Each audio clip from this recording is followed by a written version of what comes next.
All right, man. Ladies and gentlemen, let's welcome WWE Hall of Famer and one half of the Harlem Heat, Stevie Ray. How's it going? What's going on, brother?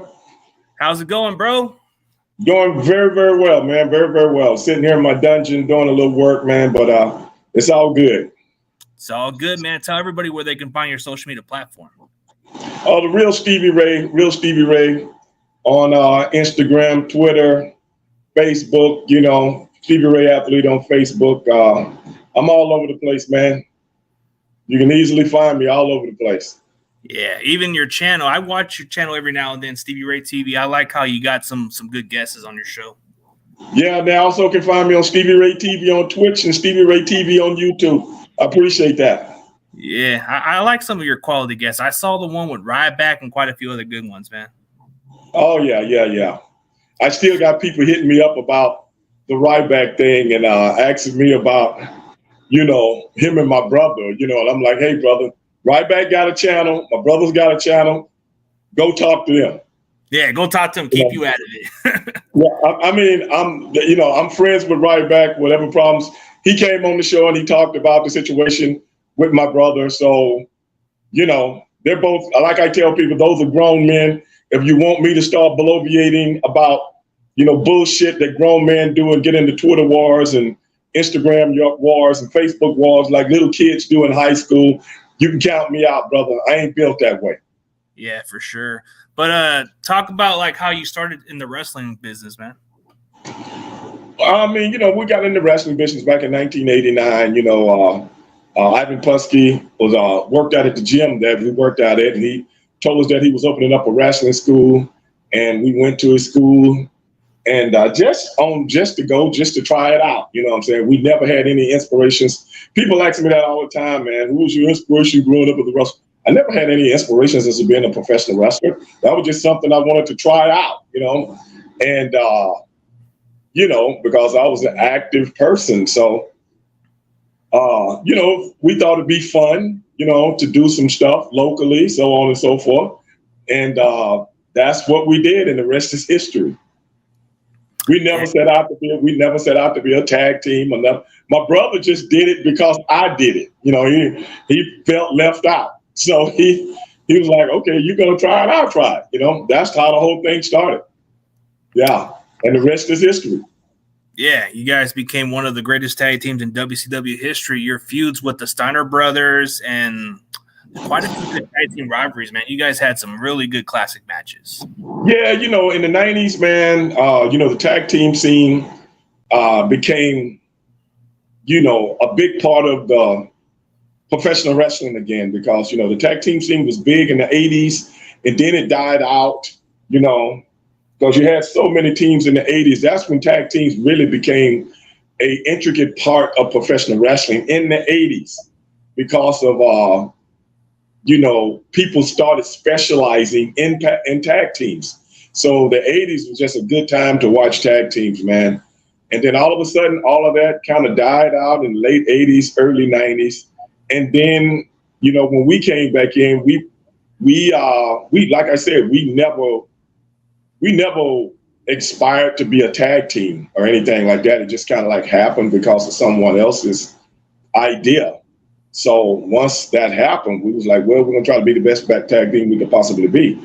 Then once we started tagging, everything just kind of like took off, man. And we feel very proud of being an intricate part of bringing tag team wrestling back to the forefront of a professional wrestling show. Yeah, like you guys were like the most exciting tag team during that time. I mean, the chemistry was there because you guys were brothers, of course. So it just felt natural. And then a lot of you had some pretty solid single runs. You had quite a few good single feuds at one point. But I felt like your best feud was with Rick Steiner. Right. It was good work. You had television title matches, and you had quite a few feuds with quite a few other good stars out there. I mean, what was it like just to go from tag team specialist but working as a singles competitor? Well, it's just like anything. A professional wrestling business is work. Professional wrestling business is business. So it's like you take it for what it is. It's like if on any other job, if you're doing this one day, you go do that. If you're doing your boss wants you to go do this One day you go through that. And professional wrestling is no different. You know what I'm saying? You just roll with the punches. You know what I'm saying? It's like I said earlier in the interview, me and my brother never set out to be a tag team. That was someone else's idea. Before that, we were just singles wrestlers. You know, so going from singles to tag team, okay, that's what I've always did. Before someone had an idea to put me and my brother together as a tag team. So it's just, you just go to work, man. It's not like going from running back to quarterback in football. It's completely different. It's not. It's just, you wrestle as a tag team. Okay, you got to know the intricacies of tag team wrestling and the ins and outs and the psychology and stuff like that. But before you can become a tag team, you got to know the psychology of wrestling, period. Yeah, you got to know all the psychology, the moves, and a bunch of stuff they do over there. The moves and all that are pretty academic, but the psychology of what makes a wrestling match, period. You know, so it's really hard to explain if you are not a professional wrestler. But from a fan's perspective, tag teams just don't happen by accident. Nobody gets into professional wrestling to be a tag team. No, they all come in singles. That's usually somebody else's idea. So, you know, it is what it is, you know. Yeah, I mean, it came naturally. So everybody comes into the business as a singles competitor. But what was the one wrestler you enjoyed wrestling besides your brother? So what was that? What wrestler did you enjoy working with other than Booker? I enjoyed working with everybody. But which one was it? I enjoyed working with everybody. I don't look at professional wrestlers as, you know, like going on a date with one girl and going on a date with another girl. I look at professional wrestling, like I said, as a job. It's a job. So I really don't think about. I'm not in my mind. I enjoy this more than I enjoy that. I enjoy professional wrestling, period. I don't look at professional wrestlers as individuals, whereas I'm judging them about, you know, I like you better than I like them. I like everybody, and I like everything I did in professional wrestling. Yeah, I mean, you just enjoyed the business. And as far as your storylines, I mean, you had a great storyline with the NWO, right? That was kind of an interesting storyline. Yeah, that was interesting. I enjoyed that also. From a creative standpoint. You know, you're going into something new and different. So you just take it for what it is and try to make the best of it, you know? Yeah. Was Vince Russo kind of like a good storyline creative, or was he a little bit questionable? I mean, this is the thing. I'm talent. Okay? I'm not a writer. So to ask me about how good is a writer, I'm not qualified for that. And I'm not going to sit here on your show and act as though I'm qualified for that. The writers do what they do. Me as talent, once they come to you with an angle to do. Now, the one thing I can say about Vince Russo, he was always open for your opinion as to what he brought for you, you know, and how you can make it better. And he was never so emphatic about this is the way it is and that's how it's got to be. He was the kind of person that was open for suggestions when he presented something. So when you ask a question like that, well, see, this, that, when you put it in the context as if I'm a better writer than he is. I'm not. No, you're just a wrestler. I'm talent. And anybody that's talent that thinks they know more than a writer, then they got the wrong job, right or wrong. Right. You're right about it, because you said like the talent, you're the talent and the writer, so you can't speak on behalf of those type of questions because you're not that kind of person. But when it comes to wrestling, what kind of style of wrestling did you bring to the table when you became your own singles competitor? I mean, like I said, I only know one way to wrestle. And that's the way Stevie Ray wrestles. And that's Stevie it. Ray. I don't think about it. You're asking me questions in the context as if, you know, I have psychoanalyzed professional wrestling down to a T, whereas I can speak on it as if, you know, it's a more prolific form of art. It's not.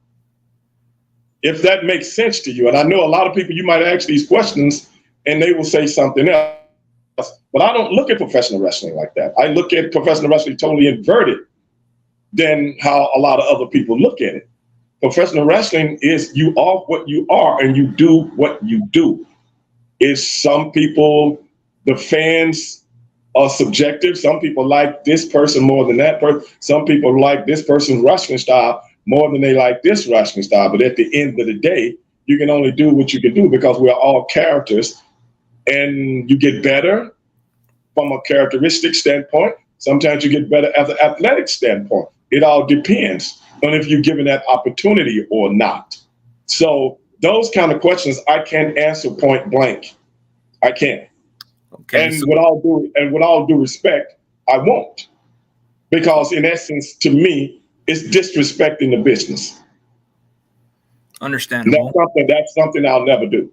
Okay, I understand about that part. So how did you feel about when WCW ended by the business? Could it have been saved more or no? I don't think so. I don't think so. I had a feeling a couple of years out what happened was going to happen because of so many things that was going on in the business that most people are not privy to. But it didn't surprise me. It didn't surprise me at all. It was a lot of what Ted Turner paid a lot of money on those talented wrestlers. I mean, a lot of the wrestlers some of them didn't even compete, and they were getting a lot of money, which was ridiculous, right? In a lot of ways, yeah, you know what I'm saying? But, that was only the surface of what was going on. That was only the stuff on the surface. That's just stuff that fans know about, and they think that pays a big part of what was going on. It didn't. That had nothing to do. That was a piece of it, but it really wasn't the whole thing. It was much bigger than that, way bigger than that. It was a lot bigger than that because a lot of the talent, and plus WCW just wasn't really competing with I'm gonna be honest with you. It had nothing to do with the talent.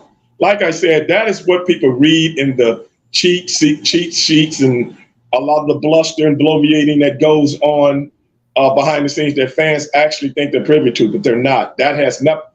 It was about business, big business at that, big business. And at the end of the day, when it comes down to WCW, the powers that be just didn't have confidence in it anymore. Because all businesses go through a rough spot that can be resurrected. Okay, all been held. Donald Trump filed for bankruptcy twice. So at the end, so what does that mean? That just means you just start over and get back up and get back on the horse and start it over again. So if it was really about contracts and this, that, and the other, you can always resurrect that. If you really understand what I'm talking about. And like I said, a lot of things that I'm going to talk about, a lot of people are not going to talk about because they don't know the inside like I do. So what was the inside of the business that you kind of felt as an individual? What was that? What was the inside of the business for you as an individual? Like when you came into the business, what was it just the working environment like as a talent?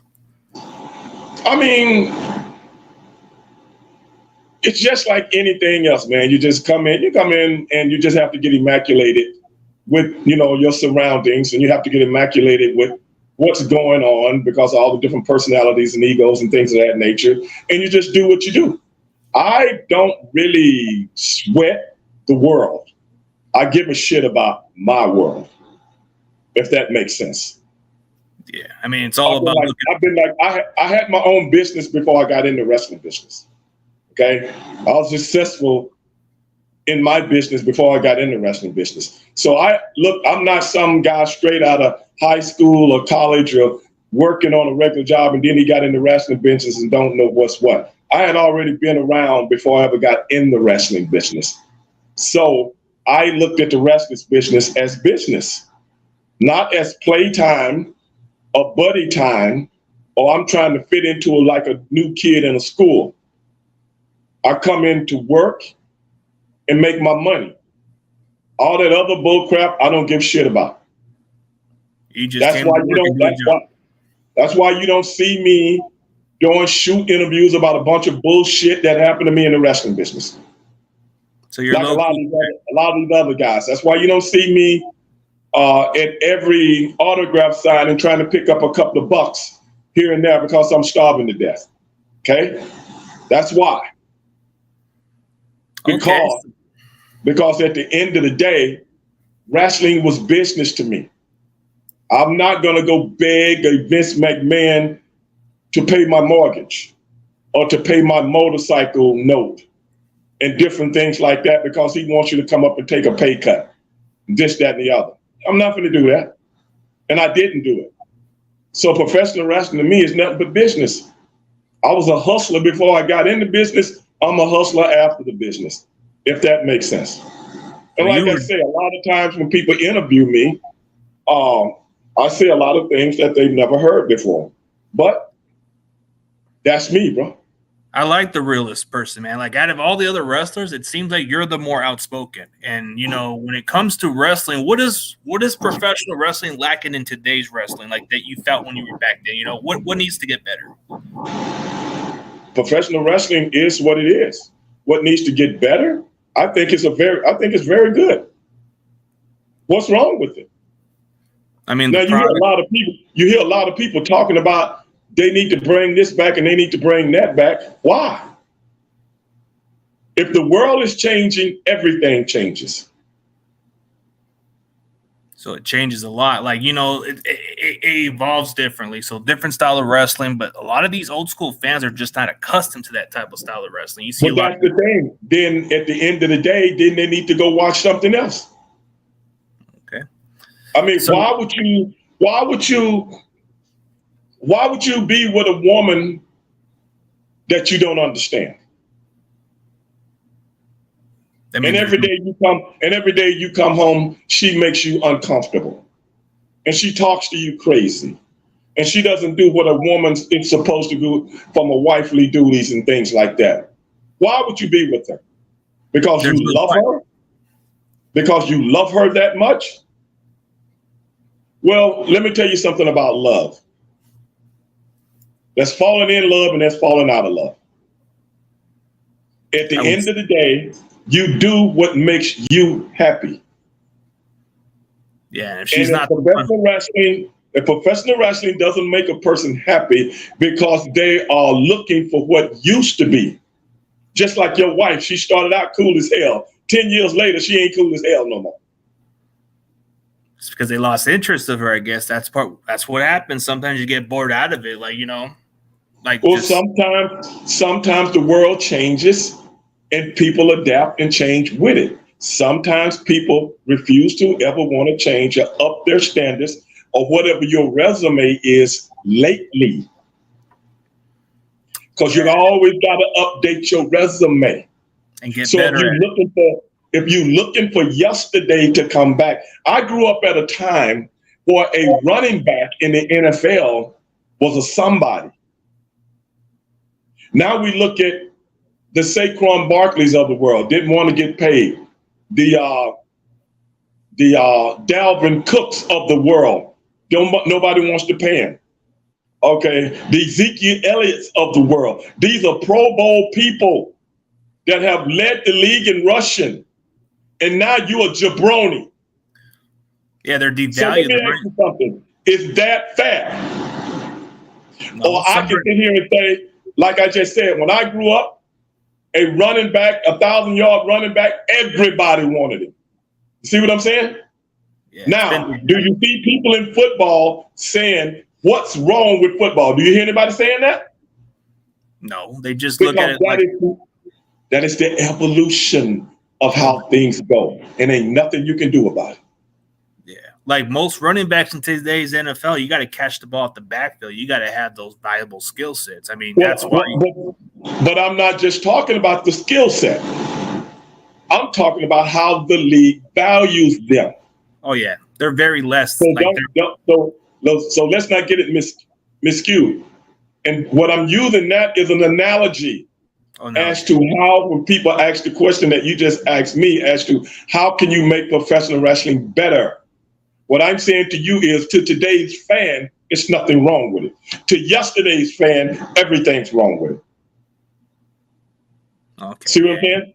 Yeah, but see, the thing is, it's not promoted toward yesterday's fan anymore. It is promoted toward today's fan, which is pop culture. Whereas yesterday, professional wrestling was subculture. It was different then. Now that it is pop culture, it is a part of every single solitary thing that people do in today's world. And that is what the problem is when people look at professional wrestling and want it to be subculture again. It's never going back to subculture. It is pop culture 101. It's different type of era. You know, a lot of people lose interest. So it's like how you look at it. You said that the running back is a devalued position, just like how the old school fans look at today's wrestling. So now I get the analogy. You know, like when you want to watch, if you're a passionate wrestling fan, you gotta like the business and you gotta stick with it no matter what. You know, I may like high flying risk taking at times, but sometimes it's too risk factor. But it's the exciting part of wrestling. I say the same thing. I'm a wrestling fan. I was a wrestling fan before I became a wrestler. Yeah. Okay. So it's easy for me, but I'm not one to sit and mope about yesterday, because to me, I'm the kind of person, I live in today and tomorrow. I don't live in yesterday, like a lot of people do. As I get older, I want to learn more. I've already learned that from yesterday, if you understand what I'm saying. Yeah, I want to learn stuff that's going on more today to advance my horizons. So for me to sit here and soak about yesterday, then I will never move forward in everything I want to do today. Okay, so when you look at Stevie Ray's, like what you're doing now, bro, you're training wrestlers, right? You're taking the time to train. Not anymore. Not anymore. I don't have anything to do with professional wrestling. Oh, you don't? I don't want to have anything to do with professional wrestling, because professional wrestling is what I did. It's not who I am. I used to have those inspirations of training people and this, that, and the other. I grew out of it. I could care less if I ever see another wrestling ring for the rest of my life, because I got other things going on. Because, you know, I'm more inspired to do what I do today, which is public speaking. And okay, I do a lot of that. You know what I'm saying? I talk to a lot of young people. I'm a liaison with Houston Community College. I've written a documentary that I'm trying to get out there right now, and I'm in the process of writing a book right now. Those are the things that's important to me, not what I did yesterday. Okay, not sitting down at an autograph table with a bunch of people. When I used to go to conventions, there was nothing there but people that had put the wrench time in professional wrestling. Now I go to conventions, and the majority of the people there I don't even know, and they've done nothing in the business.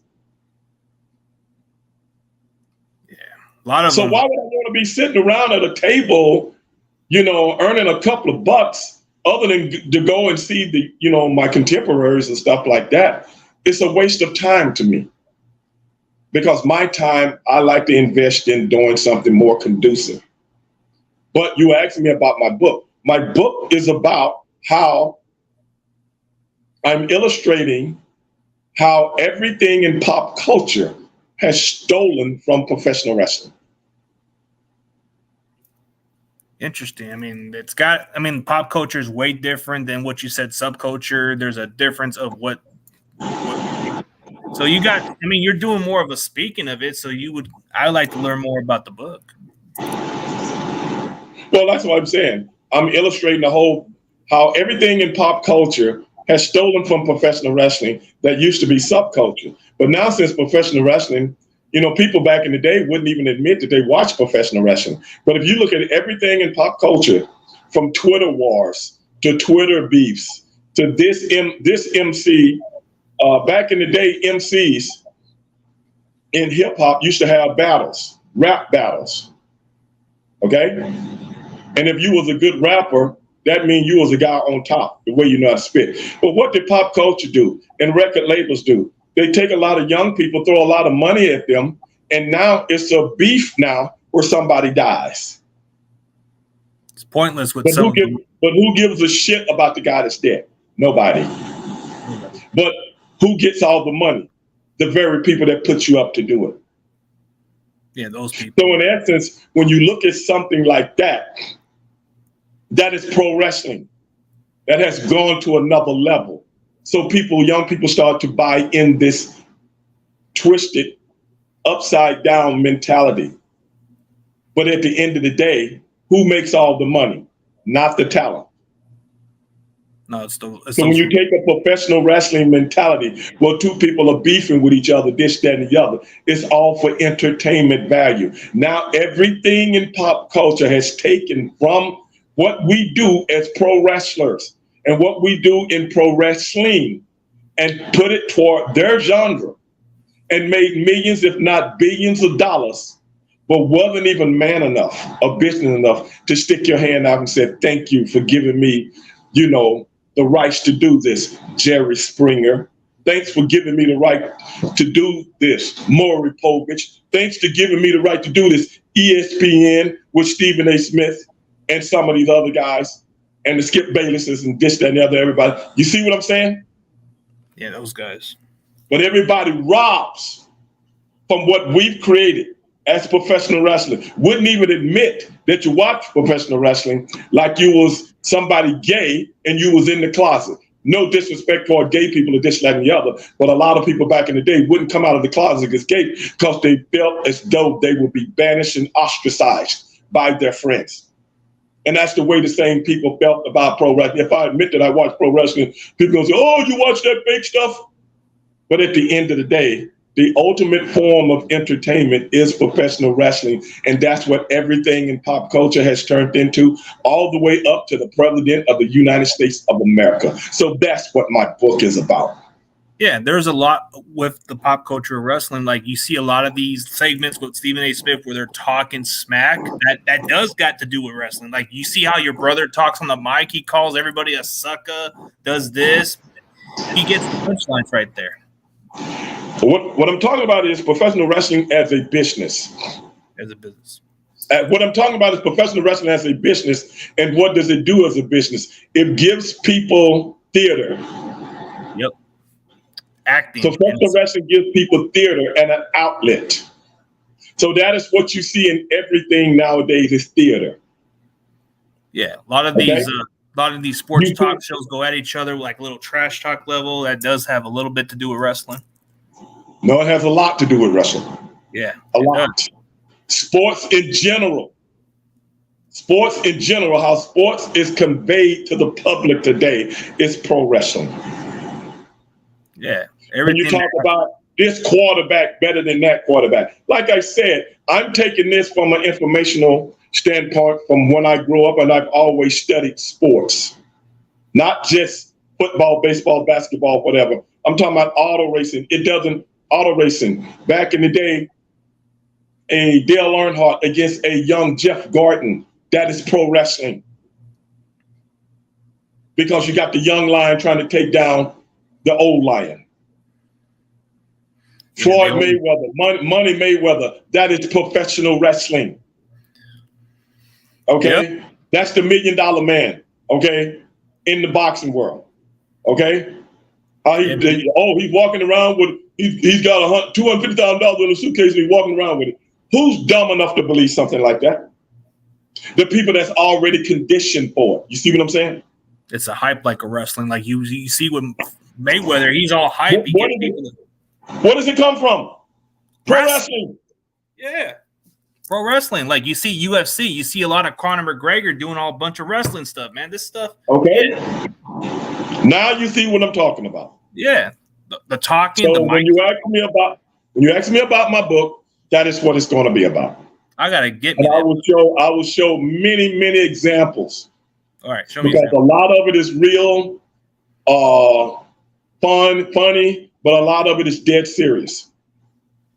I gotta check that book out, man. Like for anybody else, man, I gotta check out what he meant. Like do all of that. Yeah, it does, bro. Now that I start to, because this is part of why I don't watch too much TV, because everything's pretty much copycat. Like you see a lot of the other stuff, like sports takes, they do a little bit of trash talk, like wrestlers do on the promos.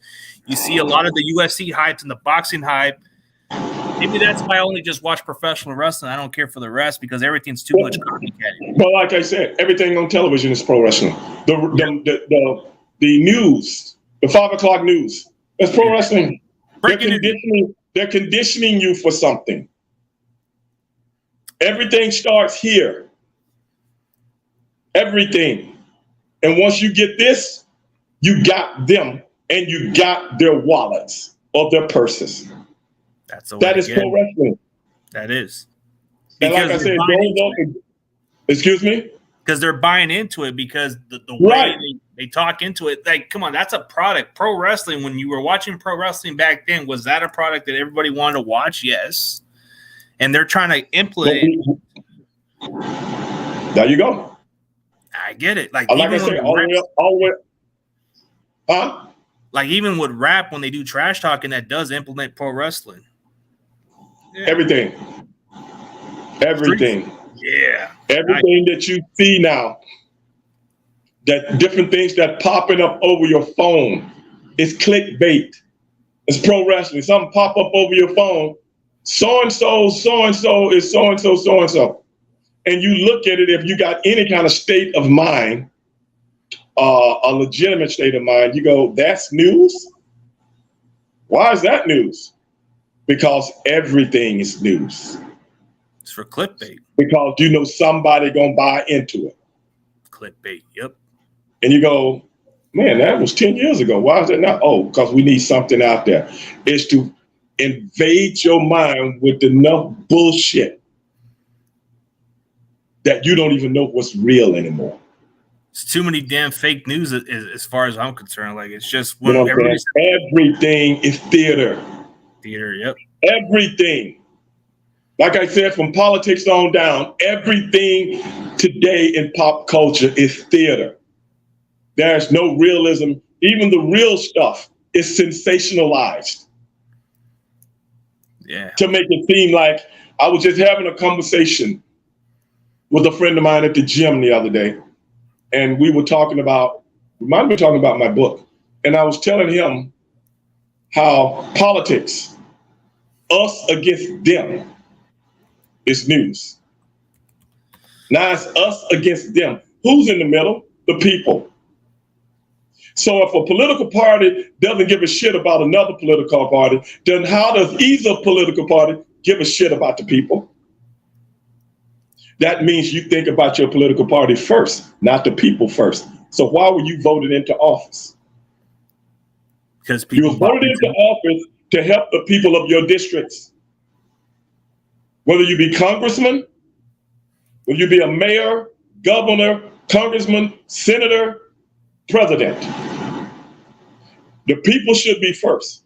And if the people are not first, and you got us against them, what is that? Political theater. What does that come from? Pro wrestling. Bingo. Yeah, it does. Like, the people are the ones that matter. It's like the crowd, you know, you get a lot of that. But now I kind of get it now.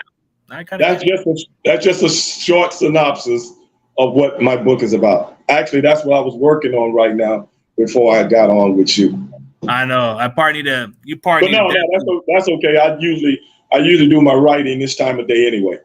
Yeah, I probably need to, like, whenever you sell that book, man, I gotta definitely check it out, man, because it's got to be more truth to what you're saying. Like, a lot of it has to do with the play of what pro wrestling is, like the pop culture of it. Everything's influenced by pro wrestling. So even if people didn't want to watch it or not, they got to admit the fact they did watch pro wrestling, even a little bit. So yeah, it's like, I mean, regardless if they do or don't, the proof is in the pudding. Yeah, the proof is in the pudding. The proof is in the pudding, and I don't care what anybody says. I've been talking about this for 20 years. 20 years. And finally, I was like, okay, I'm going to write a book about this. Something I've been talking about that I've been seeing for 20 years. But I used to just say it as a joke. And then I started to realize, wait a minute, what happened to the talk shows that really used to inform people and enlighten people on different things that's going on in the world that's important to the existence and that's important to relationships between people, trying to understand other people's culture, so on and so forth, and the political wrongdoings and the political right doings, things of that nature. What happened to talk shows like that? They don't even exist anymore. But the talk shows with everybody screaming and hollering and fighting and this, that, and the other, they're all over the place. Now, what's wrong with that picture? It's a different type of thing because they want drama. They want the views, and that's what pro wrestling brought to the table. Like before they had these type of talk shows, you had the Jerry Lawler and Annie Kaufman, which kind of created it into that scene. And now you see it with Jerry Springer, you see it with Steve Wilkos and quite a few other shows. That's all you see over there. And then yeah, that's why I don't watch too much TV as much. I don't know why. I'm not saying, but television is one thing. This is just not a television thing. This is anything that has to do with anything. When I say pop culture is not just television. There's more. Pop culture is everything around you. Pop culture is everything around you, from the way you dress, the way you walk, the way you talk, what's in, what's not in, that's all pop culture. Radio, social media. Everything is pop culture. It's not just a one single solitary thing. And these are the things that I'm going to chronicle in the book. Man, I mean, I guess since this guy's from Houston, man, he definitely wants to get a copy of your book at some point, man. Once it's I mean, he's a big fan of wrestling. Yeah, when I finish it, man,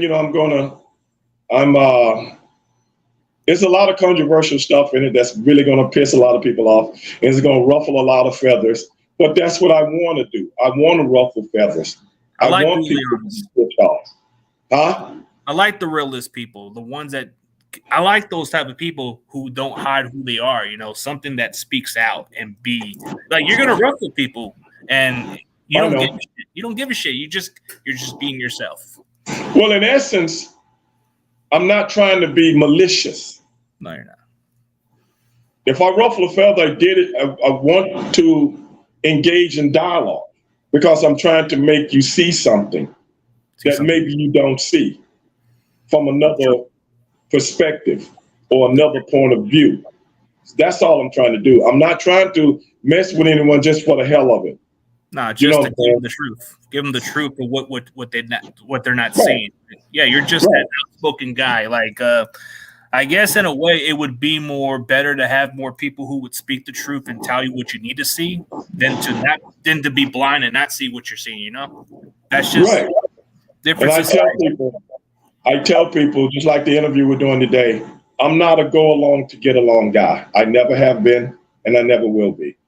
That's why I don't care what's going on in the professional wrestling world, because professional wrestling is its own entity, and it's going to be what it's going to be. Nothing I think or do is going to ever change that. Everybody's got an opinion on things, but I only got an opinion on things when it's some kind of substance behind it. Matter of fact, me and Russo we do a podcast together, Black and White. And he and I and another guy we had on the show named Gray last week when we were taping the show. And he was talking about a certain situation that happened with Kenny Omega. And Kenny Omega was having a match, I guess, years ago in Japan where him and the other guy had thongs on and this, that, and the other. And he was reading what Kenny Omega had made some comments about what some of the fans were saying. And he was like, Stevie, I know you're a big fan of Kenny Omega. Yes, I'm a huge fan of Kenny Omega. But at the end of the day,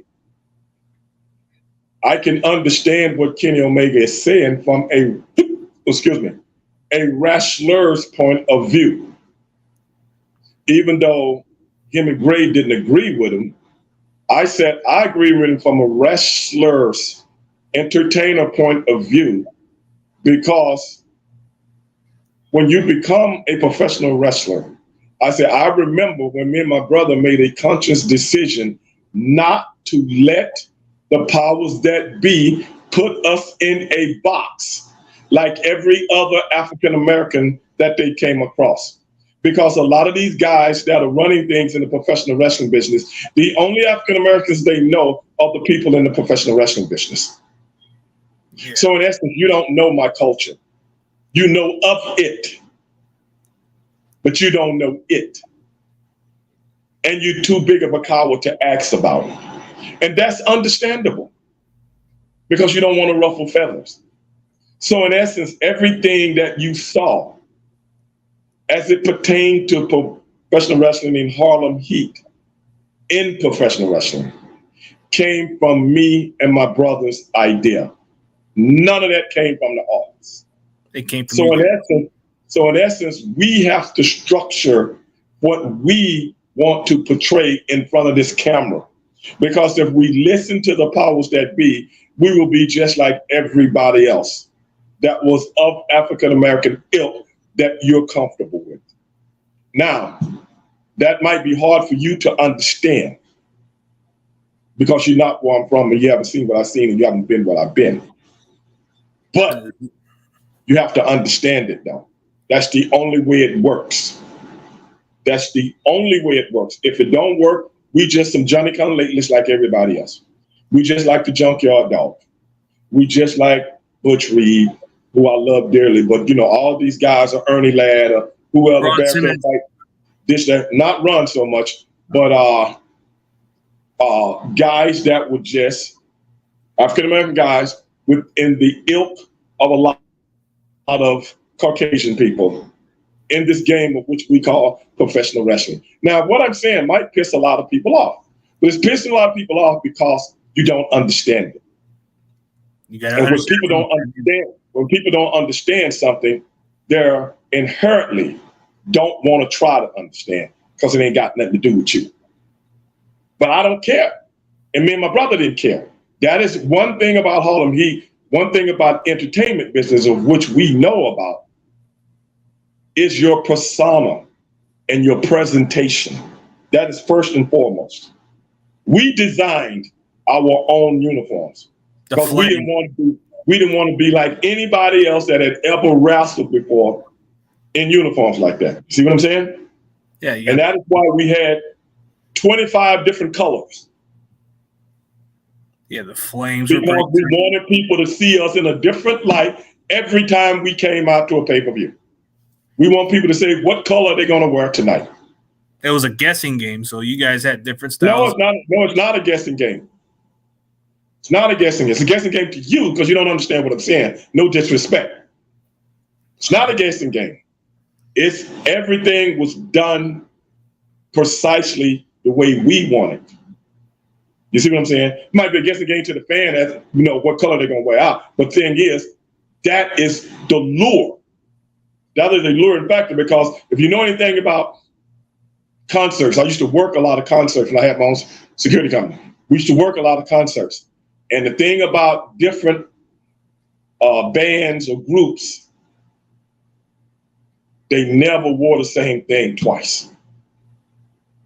They were something different. Because in the entertainment business, you know, you got a residency in Vegas. You're performing all the time, but you don't never see them. They got 30 different things that they wear in 30 different concerts. Then it starts over. You see what I'm saying? But a whole month or two has gone by. So in essence, we're thinking about the professional wrestling business as the entertainment business, not wrestling. Entertainment's like a little different because they want to see more of the pop culture, like you were saying. Right. The wrestling part is easy. The presentation part is what's hard. The details and all that. If not, everybody's doing the same exact thing and wearing the same exact thing. Yeah. So we didn't want to work like Butch Reed and Ron Simmons. We didn't want to get in the ring and do what they did. We didn't want to get in the ring and do what anybody did. We took a little from everybody and put it into what we did. Yeah. We came up watching the Fantastics, the Midnight Express, the Rock and Roll Express, the Road Warriors. We wanted to put all of those guys and then some into a Harlem Heat package So we did our interviews differently. We came to the ring differently. You know what I'm saying? And it was always never the same thing. I would never do what my brother did. He would never do what I did. So when now, you all of that is a concerted effort that was contrived. But if we had let somebody from WCW come up with all of it, then what would it have been? would have been It would have been the same old bullshit you've been looking at for the last 20-something years. That is what I'm talking about when I was talking about Kenny Omega trying to do something to make himself stand out from the rest of the pack. I understand it because he's in the entertainment business also. So I don't look at it like that's not wrestling. Well, it is to him. Who am I to judge him? He was from that era and you were from a complete different era. So no, I'm just saying, who am I to judge what he's trying to do as an entertainer? It don't matter what it doesn't matter what era it is. Every era you got to step your game up. Because everybody's doing the same thing. So what are you going to do to separate yourself from the pack of people that's doing the same exact? Every match you see on TV is never a unique match anymore, unless it's somebody that's doing something that you haven't saw before. And that's hard to do today. Because everything's copycat, like super kicks. Exactly. They do super kicks too often. Like it used to be popular when Shawn Michaels would do that one super kick, and now it's it's not like so exciting. It's too common. Like the powerbomb turnbuckle thing, I don't know. I see that often now. You see a lot of these, but since you're speaking of how the business difference, why did you not go to the WWE from the get-go? Firstly, because I know how WWE is. Okay. And secondly, my daughter, the first thing was my daughter was getting older. I think my daughter was 7, going on 8. And I didn't want to be on the road that much anymore because my daughter was getting bigger. And I didn't want to be like not around enough as she's getting older. And secondly, I didn't want to do a lot of the bullshit that WWE does with African Americans. I didn't have the stomach for it. I didn't have the patience for it. Now, my brother, on the other hand, like I told people, I wanted people to remember Harlem Heat the way they remember them to this day. I didn't want to go to WWE and then they turn us into stepping and fetching. You're not going to have me out here running from somebody in a grocery store. Okay. Yeah, you're not going to have somebody in the ring with me saying racial epithet, and I'm not going to do anything about it for the enjoyment of the people, especially if we even came from this, and now you want me to be this. So at the end of the day, it's not enough money for me in the business the way I know it to do that. You know what I'm saying? I just didn't want to, I knew they would take us from here and drop us down to here. And I told everybody that would listen to me, nobody believed me. I said, every single solitary person that's going to go to WWE they're going to beat them down in the ground. That's what happened. Your brother was like the only one that stood out. Yeah, but he didn't. The thing is, you're looking at the aftermath.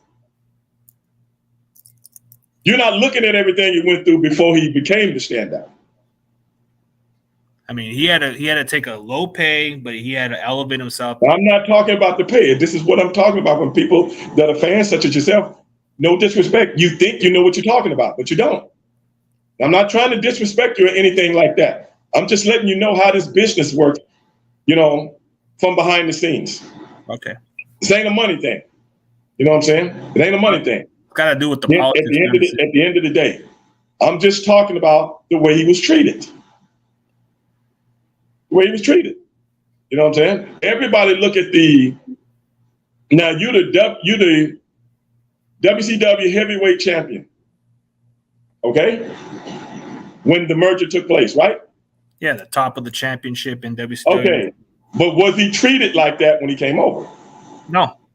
Okay. But when Goldberg came over, who was only in the business a couple of years before this happened, did they do him like that? No, they put him up. They put him over. Okay, then. Now you see my point. Yeah, the treatment, now you see my point. Which person that had put the wrench time in the business the most, Booker T or Goldberg? It was Booker T. Okay, then. He put the most. That's my point. And I'm not saying anything demonic toward Goldberg. You know what I'm saying? I got nothing. This ain't about him. I'm talking about a character. Like example of it, yeah. Right. You know what I'm saying? I'm just using that as an example. Yeah, okay? Like because he came in the business for a short time and he got a quick push, and your brother took years to get a push. So I can see the difference there. But see, this is the thing though. A push is one thing. That's the thing fans don't, man. That's why it's difficult to talk with people. This is why I don't do a lot of interviews. No disrespect to you, but this is a complex business and people just don't get it. And it's frustrating, bro, when I try to elocute what this business is about, and you'll never get it unless you've been in the business. You never get it. I can talk to you for the next 3 hours and you still never get it. But that's, like I said, that's no shade on you. It's just difficult talking to people about things that are so complex. It's very, very difficult. And that's what fans don't understand, because everybody thinks they're so smart to this business because of the internet and social media and this, that, and the other. And I'm going to tell you something. If this business ain't never paid your mortgage or never paid your rent or never paid your alimony or never paid your child support or never paid your college fund or never had anything to do with your retirement, you don't know shit about it. Man, yeah, dude. And anybody out there listening to me, anybody out there that's going to listen to this, you can hit me up and debate me on it 100%. I promise you, you'll lose, because I know what I'm talking about. You know more about the business. I'm no Johnny come lately. Yeah, I'm out on your level. This business is very complex, and that's why you see so many people that are just prostitutes to this business. I mean, straight up, fellatio to this business. I love the wrestling business, but I'll never be a prostitute to it. I ain't gonna never take money to dissipate my pride. And that's a lot of things people don't understand. And that's why I say, my brother, there's no way you're the 5-time WCW champion. You can work with anybody. You make anybody look good. And you're putting over people like the Boogeyman. Really? I mean, that guy. No disrespect to the Boogeyman. I'm just saying, this was a way to challenge a person's inner self. And we're going to beat him down to see just how much he can be beaten down. Okay, he passed the test. Now let's go. But they didn't do that with other people. That's all I'm saying. So that's what I'm saying. I knew this was going to happen. I knew it was going to happen to my brother. I knew it was going to happen to him. And different friends of mine, I told this. Another friend of mine who went up there, I told him what was going to happen with him. He didn't believe me. I'm not going to call his name. But he came back and said, brother, you were right. I know I'm right. Because I know how this shit works, man. You've been in the business. I know how they think. You know? Now, everybody that went up there before everything closed down, what happened with them? They got a push. Remember that? Yeah. They got a push. Chris Benoit, Eddie Guerrero, okay, Dean Malenko, a few of them. You know what I'm saying? They went up there before the doors closed. See how they were treated? They were treated like Guerrero had to take a long-ass push to get where he was. I mean, Benoit, he had a significant push. But at the end of the day, you keep talking about a push. That's not what I'm talking about. But be that as it may, it's academic anyway. Because, trying to explain something of which you're not privy to is pretty academic anyway. At the end of the day, what I'm saying is this.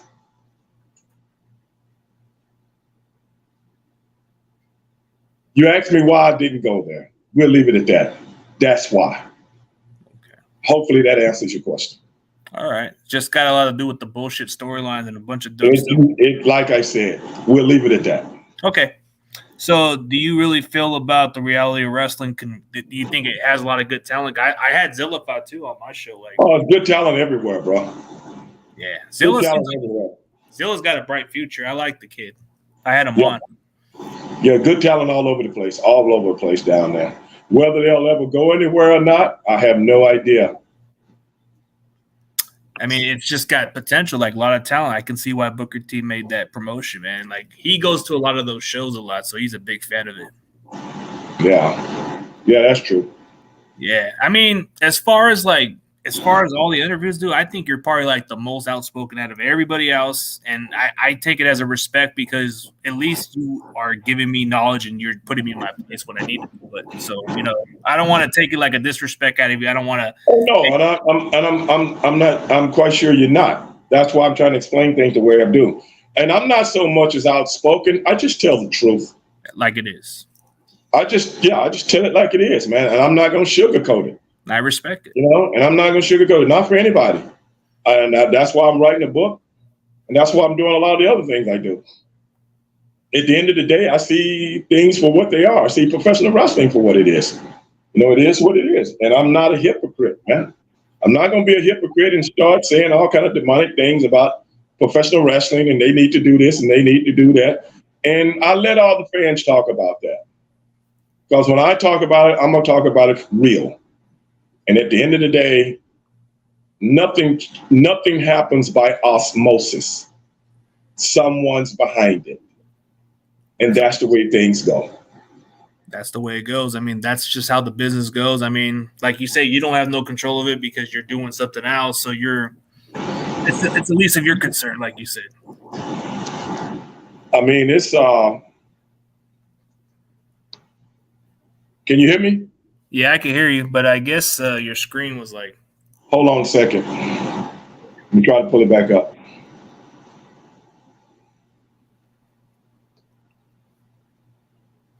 This is what I'm talking about. Yeah. I think my phone. Oh, hold up, man. Let me get you. Let me see if this works. Now that we go. Oh, you good? Did we come back in? Oh wait. I guess yours is just blank. Oh, I can see you. Yeah, you just had no screen picture on it. But other than that, bro, we've been going almost an hour. I know you probably want to at least here, bro. But maybe down the road, I'll definitely want to put you back on, man. I like to get more of your debates, bro. I like to learn more about what you bring, like the culture wise, bro. It just intrigues me. Hold on. Did I come back in? Oh, hold up. Yeah. Let me just remove this out the way. Yeah, I don't know, like something about you. You just seem more like the realist out of everybody else. I don't like those liars, but it seems like you're giving me something that I like to listen to and at least get me a better understanding. You're like my coach in a way, like that coach that just wants to slap some sense at you and tell you, like, this is not what's happening. No. Like, that's how it should be. Yeah, like that's how it should be, right? Yeah, I remember a couple of times when my coach told me I messed up on a play. He wasn't sugarcoating. He was telling me straight up. Like, get it right or I'm going to bench your ass. Yeah, and he wasn't playing around. He had that old school wrestling mentality where he came up to me and pulled me on the elbow and said, get that shit right. I'm going to bench your ass. Hey, you learn. Yeah.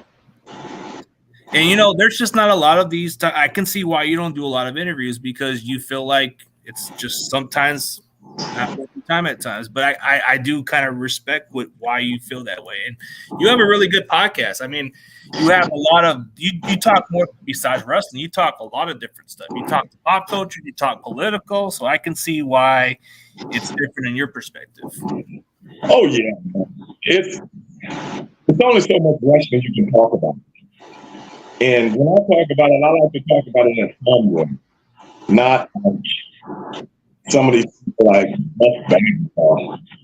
who, talking about how this happened to him, that happened to him, blaming everybody else for his shortcomings and that kind of bullshit, man. Whatever. You're never gonna see me doing that. I got what I got out of the business. I did what I did, and that's all I can do. That's all I can say. You know, I saw the world. I made a little dent. You know, it was fun. It was exciting, and you know, here's what it is. That's all I can do. I can't go back and do it again. Yeah, you sure can, man. But whatever you got going on, bro, I'm pretty sure a lot of people may want to check the book, even if they don't agree with it or not, bro. It's got to be more, you know. Now I can see why, man. There's got to be people that are in that same lane as you, bro. They got to at least listen to what you got to say, bro. Like you're like that coach, man. You're that coach. This book is really not, and this is what I say, man. Editors. It's not to rest. I'm not a wrestler trying to write a book to sell the wrestling. I'm an individual that's writing a book for everybody. Yeah, for everybody to listen and listen to the truth. And like what you're going to say, it may rub people the wrong way, but it's more like let them know the truth instead of not finding out. Right. Everybody's a part of this. Everybody's a part of pop culture. Yeah. But yeah, dude, you know, I'm gonna have to. You're gonna have to keep me updated on when you're gonna sell that book, bro. I'm gonna get one out of you. You'll know. I'm gonna debate with you. You'll know about it. Yeah, you'll kill me. Everybody will know about it. Hey, maybe when it drops, everybody's gonna know. Yeah, even Steven's gonna probably go all the way down to Houston and go get his book over there. Hey, everybody's gonna know because it's gonna be plastered on everything. Yeah. So the book is just like, so it's like you said the title of it, right? It's a pop culture book, right? But what did you call it? Well, I'm not giving the title out. Okay, so it hasn't been reviewed yet, but we'll find out pretty soon. So for those people who want to check out his book, man, you'll find out. You'll know it from Stevie Ray. You know, Stevie Ray, he's just gonna hit it for a surprise. Yeah. No, but thank you for debatable what you've done, and thank you for the great wrestling years, bro. Like watching you growing up as a kid, bro. I've always thought of myself as the Stevie Ray of that caliber, bro. I always had my Booker T, but I always thought I could be the Stevie Ray. I could be the big one. I appreciate that. Yeah. Like, I don't know. I always thought that you were like you could have been something, bro. I thought maybe you could have had some good matches with some of those other guys, but man, I don't know. Like, there was a lot of politics in WCW. You could have at least politics and everything. Yeah, that's what happens. But politics and everything. Yeah, but what was like your favorite match, like pay-per-view? What was your favorite pay-per-view of all time? I don't know. I can't remember. Can't remember, but I guess it's hard to remember so many years, but probably the match I remember more than anything was the first time we went to Sturgis against the Steiner brothers. I don't remember a lot of stuff that we did because we did it every night. So it's hard to keep up, you know. And I'm not the kind of person that lived professional wrestling like a lot of them do. Professional wrestling, like I said on the show earlier, it was just a job. I never took professional wrestling home. Nobody could come to my house and talk to me about professional wrestling. Nobody could call me and talk about professional wrestling. If you did, I'm going to hang up on you. And that's just the way it was. The only time I want to talk about wrestling is when I'm working. And it's like that to this day. I mean, you know the business, so I can't speak on it. So I mean, a lot of guys do. Their friends are professional wrestlers. You know, the people that they know, you know what I'm saying, stuff like that. They're contemporaries. I never wanted professional wrestlers to be my friend. Don't get me wrong. I do have a few friends. I mean, I'm friends with everybody, but I'm talking about my personal friends, which means if I'm personal friends with professional wrestlers all the time, then that's the only thing I'm going to be talking about. Yeah. And like I said, then I become a prostitute to the business.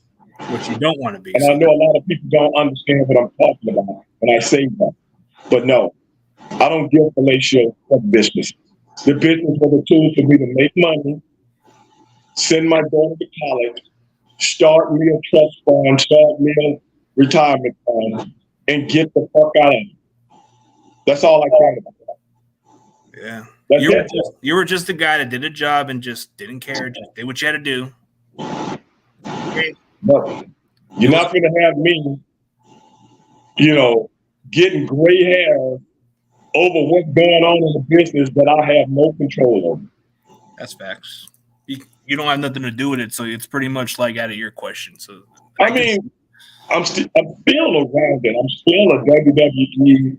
I still got a contract with WWE, and I'm still around it. But I'm like, my very existence is not indoctrinated around professional wrestling. And a lot of people you might interview, that may be them, but it ain't me.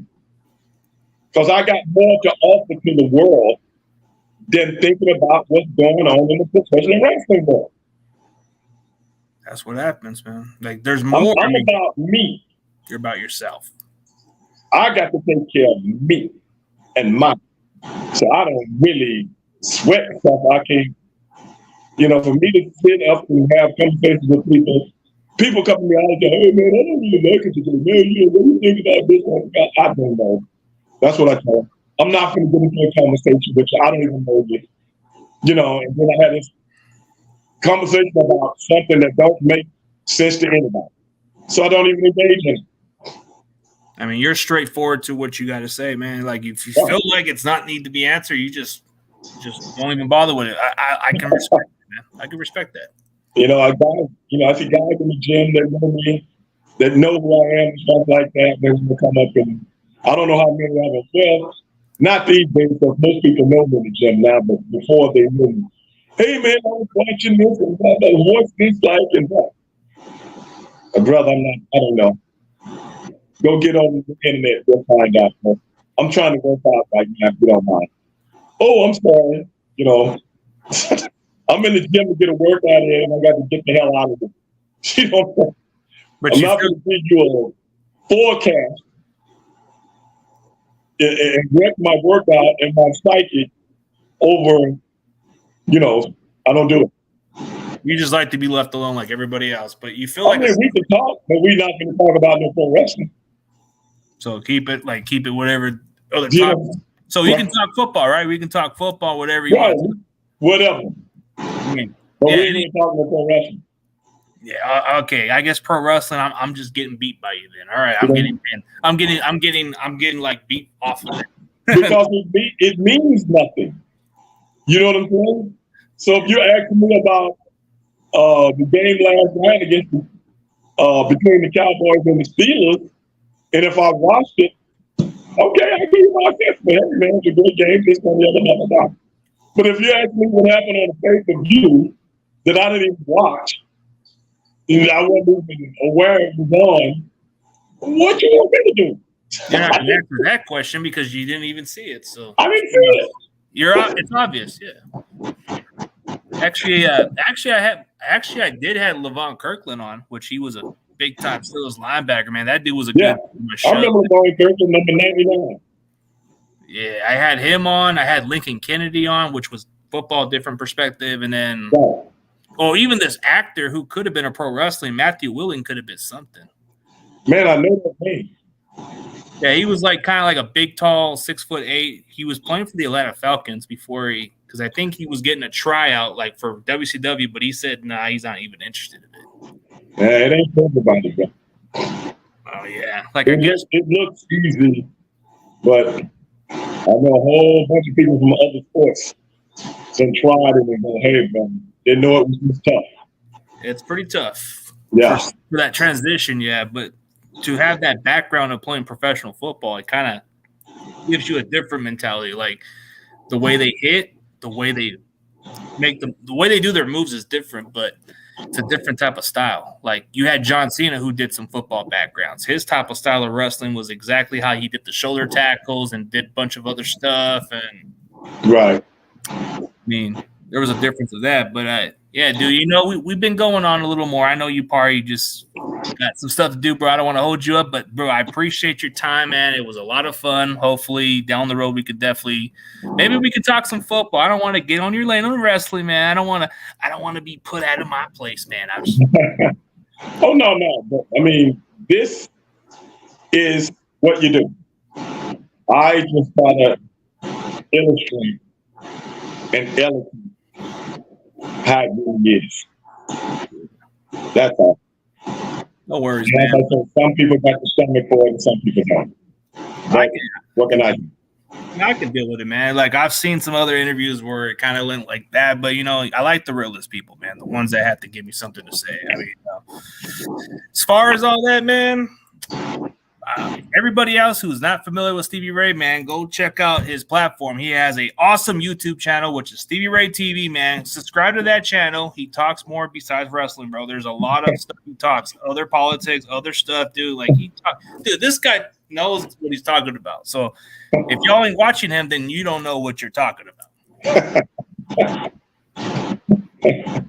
Yeah, man. You know, I try to know a little about, you know, I just don't get caught up in the ultimate, man. It just hurts my heart that so many people get caught up in this thing we call life. And then they actually forget about what life is all about. Yeah, there's more to life than that. But for everybody else, man, thank you guys for tuning in. And me and Stevie Ray is out.